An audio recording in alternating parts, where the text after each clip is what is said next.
तो क्या ma'am worst is over मान के चलें, या फिर आपको लगता है कि ये गिरावट अभी और बढ़ सकती है? क्योंकि जब एक बार फॉल शुरू हो गई तो कहीं ना कहीं तो आके थमेगी ना। और अब इन लेवल्स को देख के ऐसा लग रहा है कि हाँ भैया सस्ता हो गया। क्यों सस्ता हो गया दिमाग में आ रहा है, क्योंकि 4,20,000 से टूट के चांदी एकदम से नीचे आई हुई है ना, यहाँ पर 2,40 2,50 के भाव पे, तो ऐसा लग रहा है सस्ता हो गया। अब आप ये बताओ, क्या ये सस्ता है या फिर यहाँ पर ये और भी महंगा है, और टूट सकती है चांदी?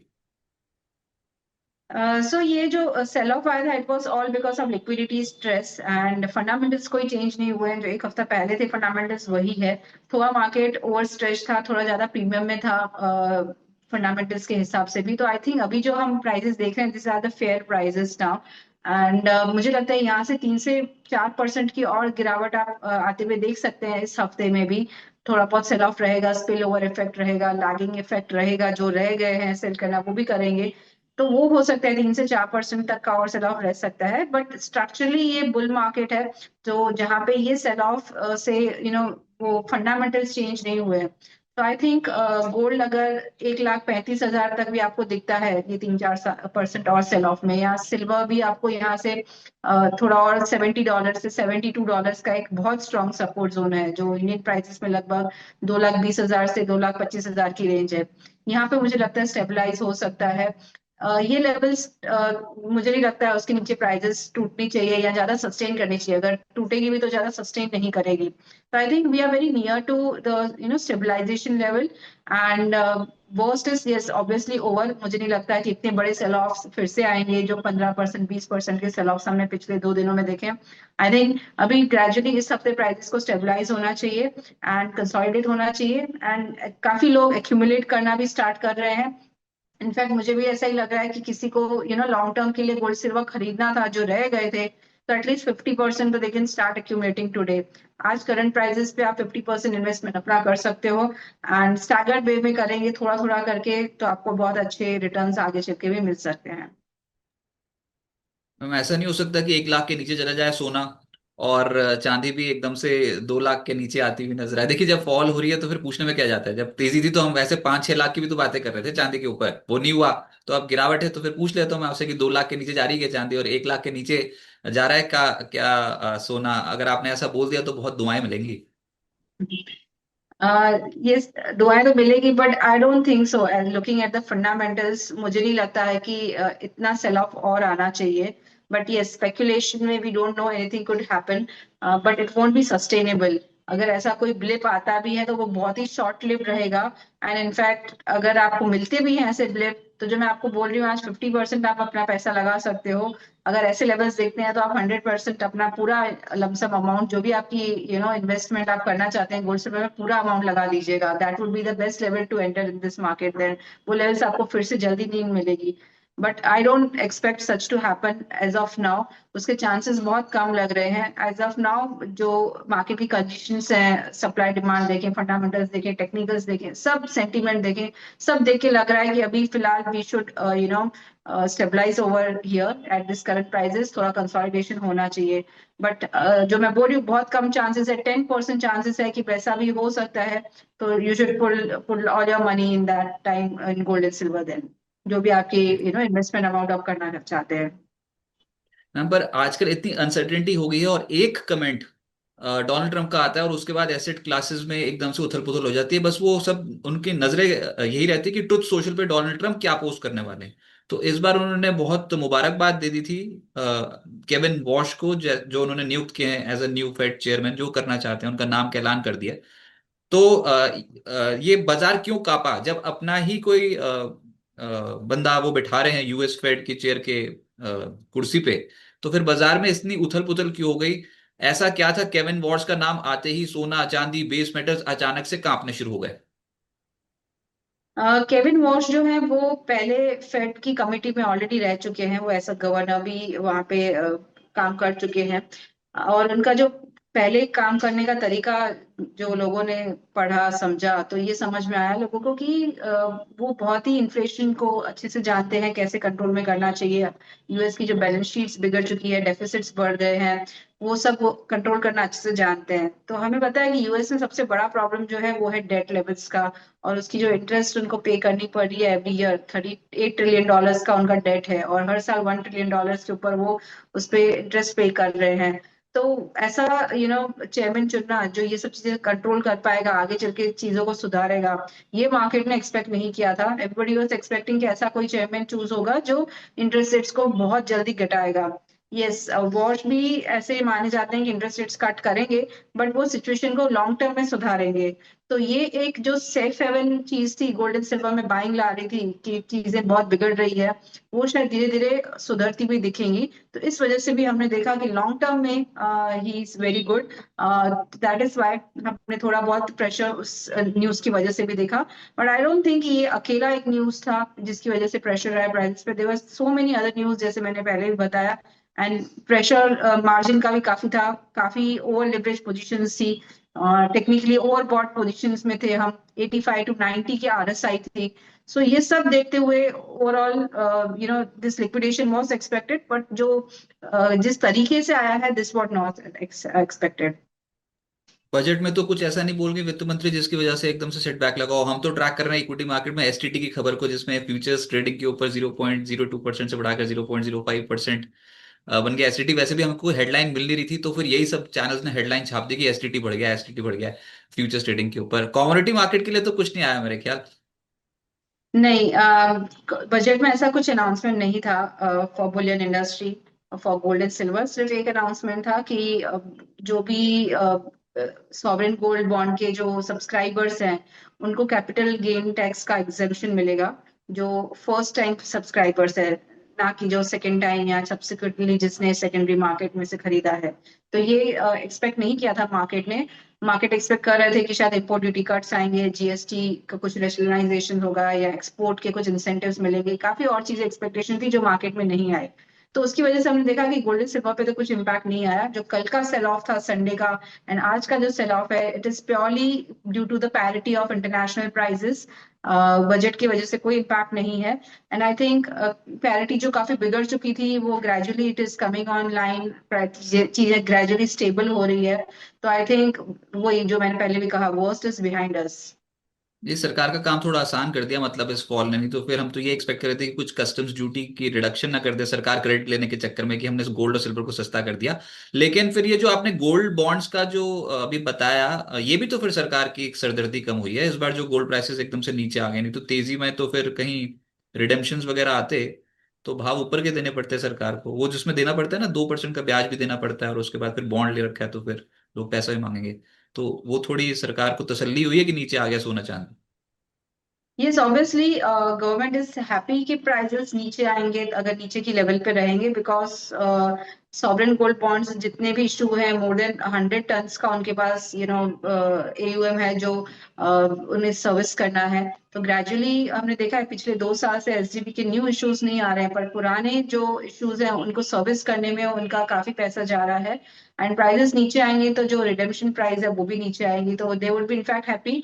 एंड गोल्ड सिल्वर की प्राइसेस नीचे आती है तो हमारे करंट अकाउंट डेफिसिट पे भी काफी इम्पैक्ट पड़ता है। हमारे डेफिसिट्स जो है वो कम होते हैं गोल्ड की वजह से।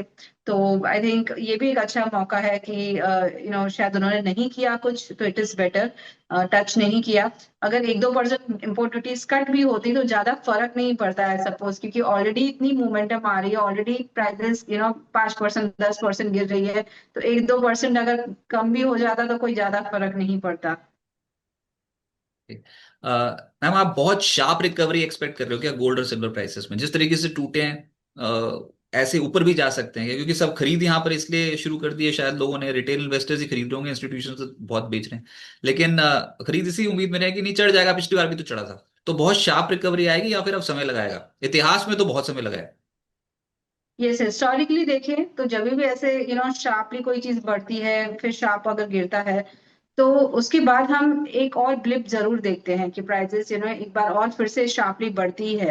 एंड उसके बाद फिर स्टेबलाइजेशन फेज होता है। तो मुझे लगता है ये एक शार्प रिकवरी भी आ सकती है, क्योंकि ये लेवल्स पे हम देख रहे हैं कि फिजिकल मार्केट में डिमांड बहुत स्ट्रांग हो चुकी है। जो लोग वेट कर रहे थे, फोमो फियर था कि हमने नहीं बाय किया है, बहुत ही लोग एंटर कर रहे हैं। इनफैक्ट वीकेंड में भी मैंने काफी लोगों से बात की, तो पीपल आर जस्ट वेटिंग कि अभी हम बस ये प्राइसेस आ चुकी है तो हम अभी यहाँ पे न्यू एंट्री लेंगे। एंड फिजिकली काफी बाइंग हो रही है, बहुत अच्छी डिमांड है इनफैक्ट, जो पिछले 2 महीने से बिल्कुल एब्सेंट थी। Jewellers are seeing rush today in fact. तो मुझे लग रहा है कि यस, एक शार्प रिकवरी भी आ सकती है। बट आप उस रिकवरी में आप जितना, आप अगर शॉर्ट टर्म ट्रेडर हैं तो आपको थोड़े गेन्स मिलते हैं तो निकल जाइए। प्रीवियस हाई टच करने में थोड़ा टाइम लगेगा, इतना जल्दी हम प्रीवियस हाई नहीं टच कर पाएंगे। But gradually over the long run, अगर आप देखिए नेक्स्ट 2-3 साल तक अगर आप होल्ड करते हैं तो प्राइसेस यहाँ से डबल भी हो सकती है।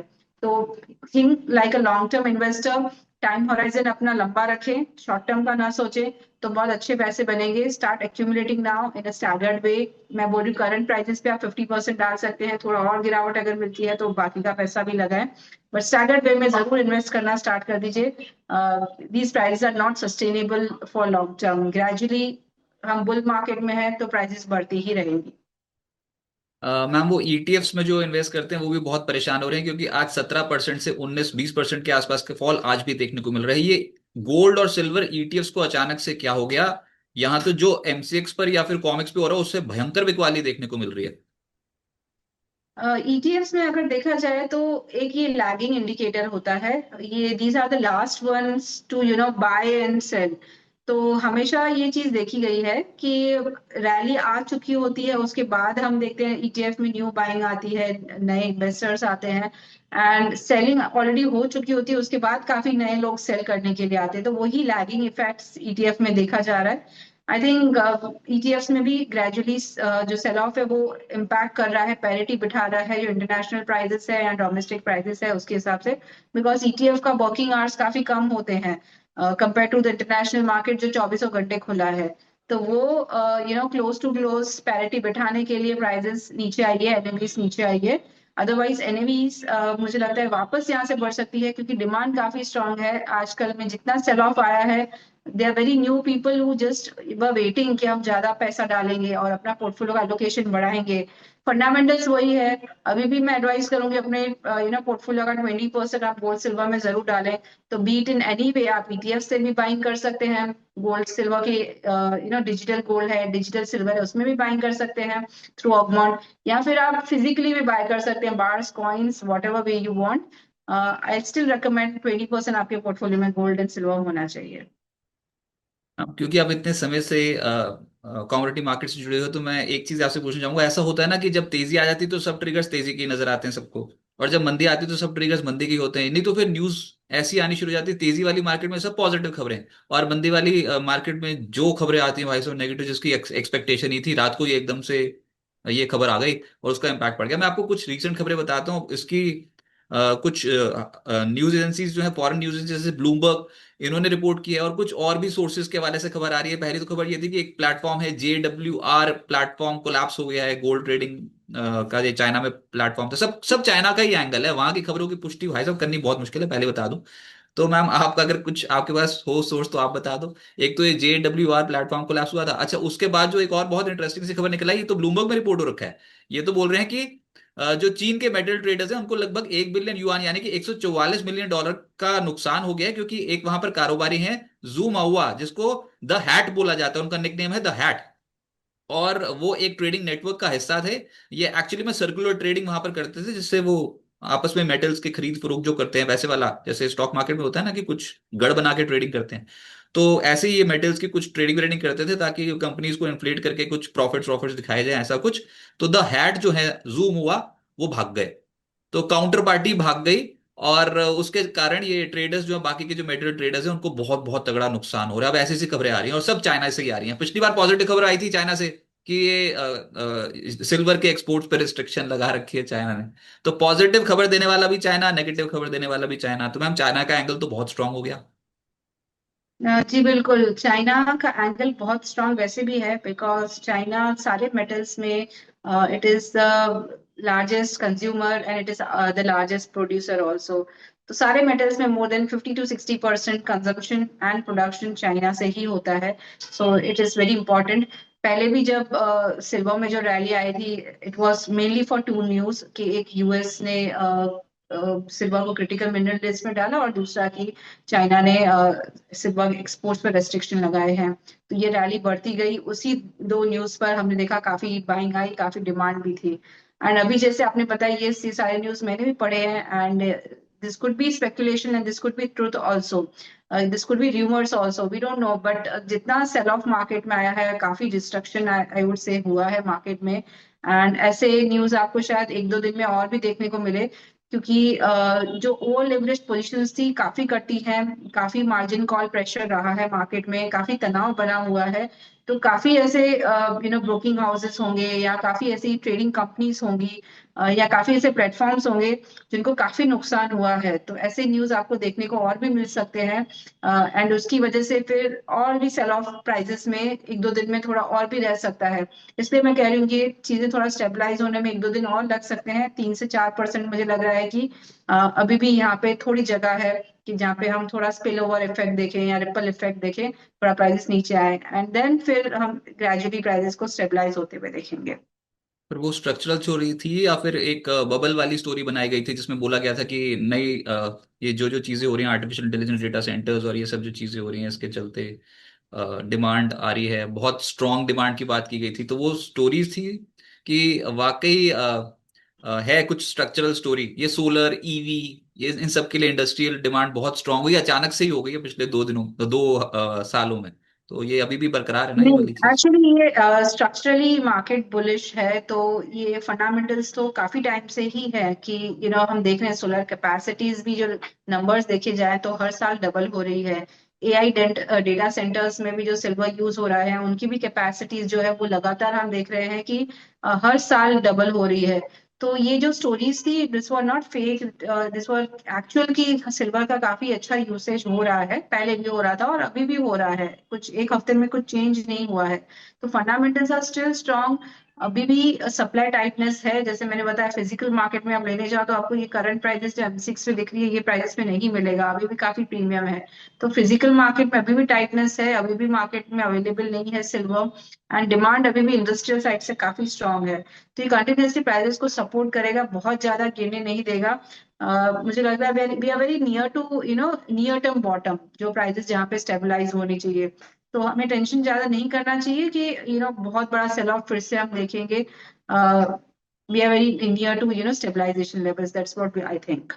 तो मैम फिर वो उस प्राइसेस पे आते हैं, अब मैं आपसे वो आराम से पूछता हूँ, और ये शॉर्ट टर्म के लिए बता दो और लॉन्ग टर्म के लिए बता दो। तो शॉर्ट टर्म में तो जो जिस तरीके से अभी आप हो, मैं एक बार वो प्राइसेस देख लेता हूँ जब आपकी हमारी इंटरेक्शन हो रही है, उसके बाद तो पता नहीं, आजकल शाम तक तो कुछ और ही हो जाता है।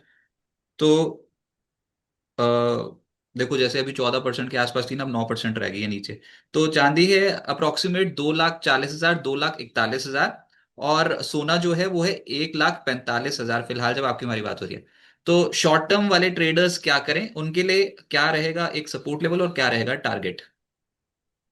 शॉर्ट टर्म में मुझे लग रहा है कि गोल्ड का जो इमीडिएट सपोर्ट लेवल है वो है 1,35,000 के आसपास, जो इंटरनेशनल मार्केट में लगभग $4,300 के आसपास का रहेगा।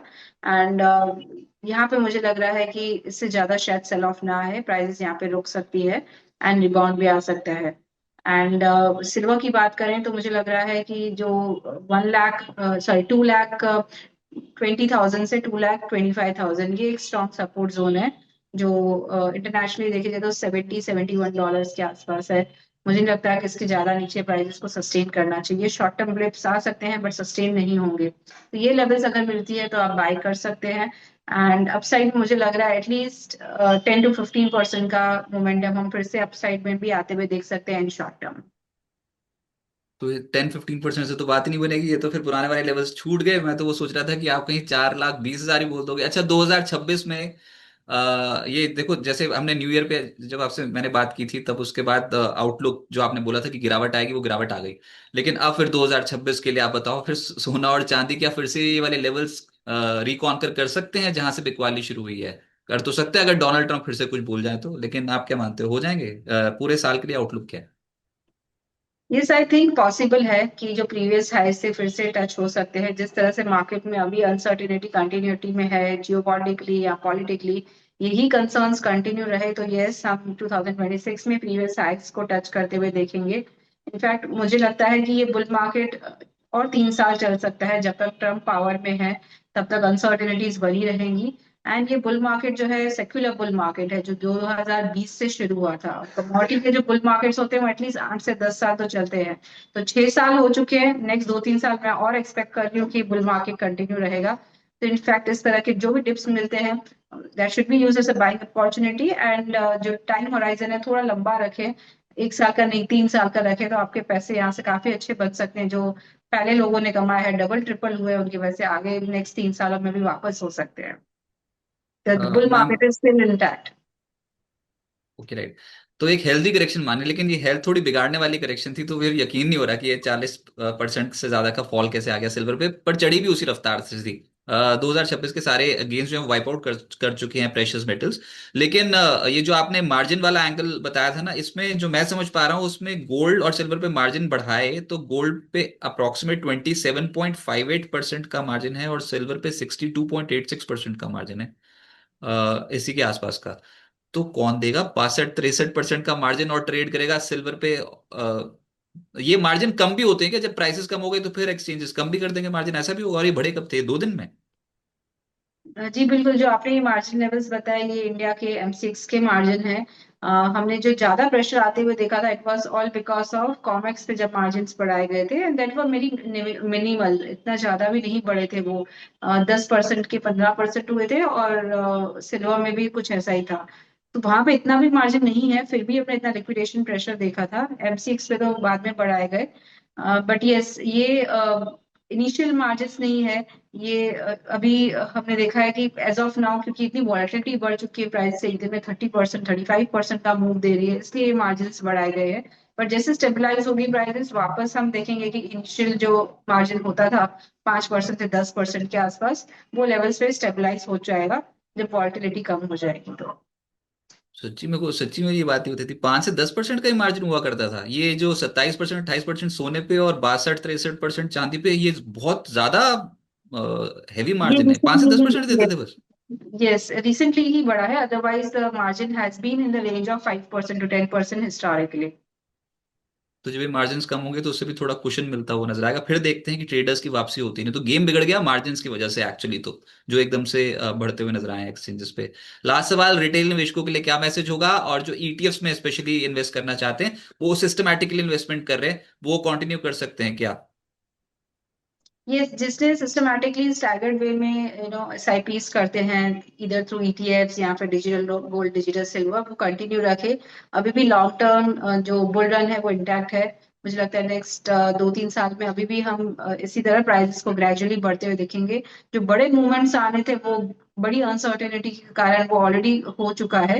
अब ग्रेजुअल वे में हम धीरे धीरे प्राइसेस को बढ़ते हुए देख सकते हैं। तो ये रिटेल इन्वेस्टर्स कंटिन्यू रखें 20% अपने पोर्टफोलियो का गोल्ड एंड सिल्वर में, इधर through lump sum, through SIP, whatever you want, आप इन्वेस्टेड रहिए गोल्ड एंड सिल्वर में। राइट। निशा जी, बहुत बहुत शुक्रिया आपका हमारे साथ जुड़ने के लिए, और प्राइसेस जिस तरीके से टूट रहे हैं सोने और चांदी पे, उस पर अपने व्यू शेयर करने के लिए बहुत बहुत शुक्रिया। Thank you.